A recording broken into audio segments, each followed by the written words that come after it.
Hey everybody, today we are talking about Runaway Horses by Yukio Mishima.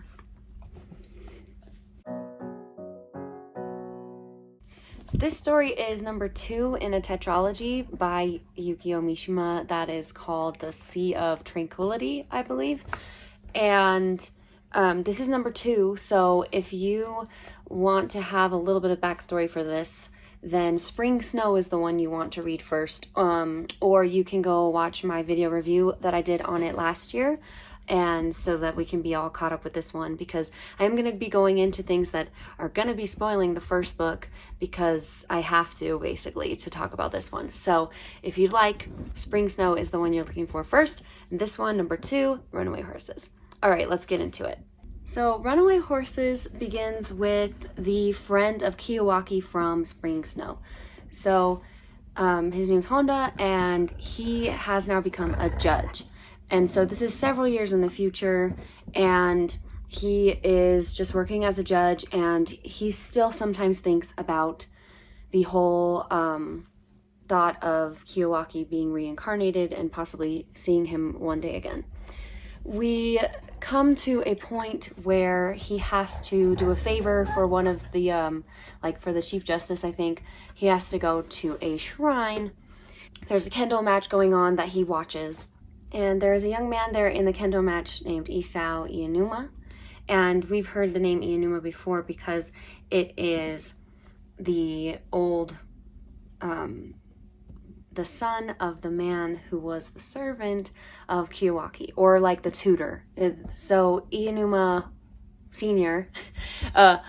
Is the one that we got to meet in Spring Snow. And so he grew up, he got married, he had a child. The child's name is Isao, and he is a kendo master, very good at it. Along the way of viewing this shrine, on the way back down, Honda goes, the man with him says it's okay for him to go wash himself in the waterfall. And so as he goes there, he sees Isao washing himself too, and he has a pattern of 3 moles on his side, and it's exactly how Kiyowaki's body was. And so when Honda saw that, he immediately remembered that Kiyowaki on his deathbed said, "Don't worry, we will meet again under the falls." And so when this happened, Honda immediately was like, just struck, and he was like, this has to be my friend Kiyowaki reincarnated right here. And up until this point, he was kind of, not sure if it was really a thing or not. There was a lot of discussion about how reincarnation could work, if it did work, in the book Spring Snow, and here we are seeing it happening. The book continues more in the perspective of Isao. So I thought it was going to be a lot more in Honda's perspective, and him like going up to Isao, telling him the truth, like, oh, you're my friend Kiyowaki, you're reincarnated, and how would you go about telling someone that this is not your first life? And obviously, Isao doesn't seem to remember anything about this because he doesn't know who Honda is. He doesn't recognize him. He doesn't know his dad is someone who used to work for him. There's this obvious separation between that idea in his perspective. And so Honda, he kind of leaves us for quite a while in this book, because we are focusing on Isao and his life, Kiyowaki's second life, and how this is working. The main point of this particular story is that Isao finds this pamphlet, this like thin novel. It's like 50 pages or so, and it's called The League of the Divine Wind, and it is about a group of men who decided to attack these officials and these certain high members of society because they didn't agree with the way the government was going and what their cause was. And so they attacked them, and then immediately after that committed seppuku, which is a ritualistic way of ending one's life. And this is because it's very ritualistic, it involves 2 main things: the splitting open of one's stomach and stabbing in the neck so that it can be officially completed. And so it's just very specific. You're supposed to hopefully you do it somewhere peaceful, somewhere maybe by a shrine, somewhere that makes it even more pure of a act. And so this pamphlet is very impactful for Isao, and he gets it in his head that it is time for this kind of thing to happen again.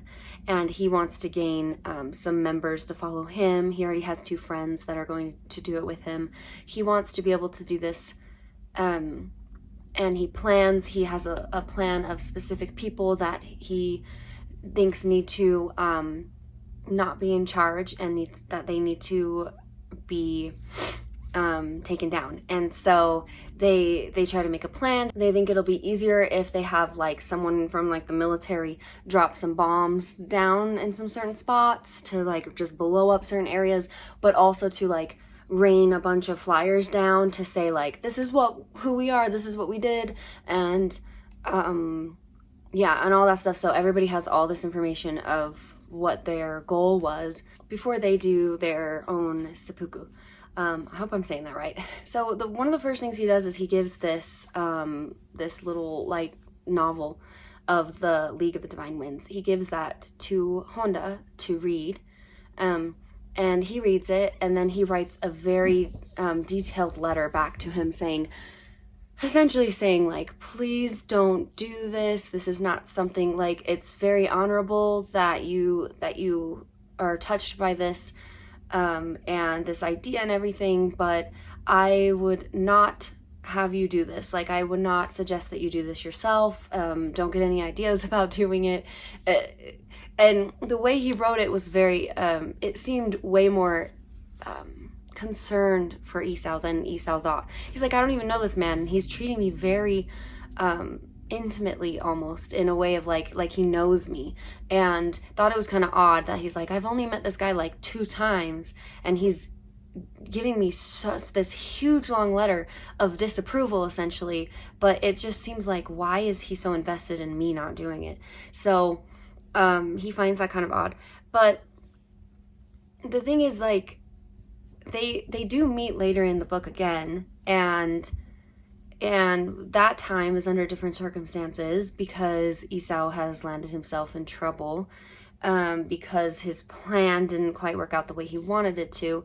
So then he had to go to court, had to go to trial and everything, and Honda stepped down as a judge so that he could be his lawyer. And so they are in a professional kind of relationship at that point, and it just, like, they never really talk about the letter to each other, and Honda doesn't, part of him almost brought up the fact that he was Kiwaki, but then he refrained, and so Isao never knew that he was, unless Honda was going to tell him, he's not going to know about his past self. So yeah, I found a lot of this very interesting, and I liked Spring Snow better. Spring Snow, of course, was more like centered around romance. It was centered around Kiwaki and his passion and his sensitivity and his stubbornness, and then finally giving into his actual feelings and being with this woman that he loved, even though it was very short-lived. There is a woman in this one, but Isao and she only get a little close. They don't get super close. They like share a kiss, and they don't like have an actual relationship. And it's part of Isao is like, well, I need to remain pure for this mission of mine. And rather than him being passionate about love like Kiwaki was, he was instead passionate about purity, I guess you would say.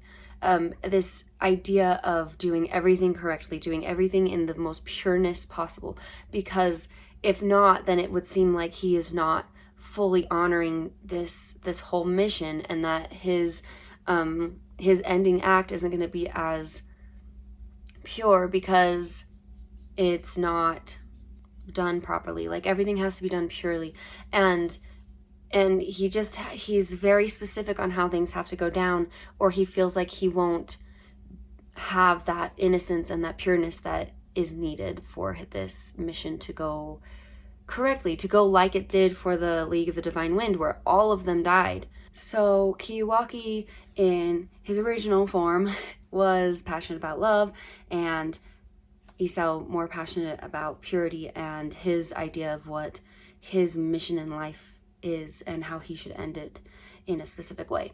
And so it'll be interesting to read the next 2 books and see how they play out as well, and see the connections. I'm going to say some spoilery things now if you care about that. So, but I think after we read the next 2, it would be interesting to see if there are correlations between each of the reincarnations, how they are connected, why Kiyuaki was reincarnated in this form with Isao, and how he was and then what's going to happen. How is he going to be reincarnated in the 3rd one? How will he be reincarnated in the 4th one? Because I'm just assuming each one of these books is going to be a new version of Kiyuaki.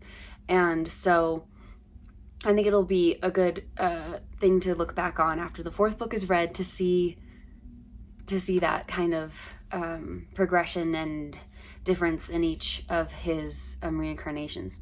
I will say that there was one part that Honda saw something that was happening with Isao in real time that was playing out, and it turns out that it's like exactly like a dream that Kiyuaki had written in his dream journal, and that just even further confirmed to Honda that this is a reincarnation of Kiyuaki, because how else could Kiyuaki have known about these things that he was dreaming are now becoming real.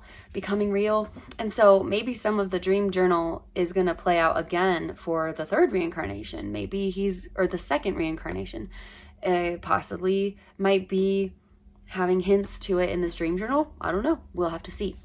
But I do find all of this very interesting in terms of the idea of reincarnation, and I think that the author himself, because of how he was feeling when he was writing these, I think that really affected how these stories and how they are playing out, and this whole idea of reincarnation. Because I do believe, if I'm not mistaken, after these 4 books were completed, very soon after, he felt that his own mission in life was completed, and so he ended his own life. And so just thinking about that whole idea of someone who's writing about in this 2nd one very much about death, even though I'm sure they're all going to involve it because of the reincarnation part of it, but this one is very much more heavily focused on the death of all of these different men who committed their lives to doing this.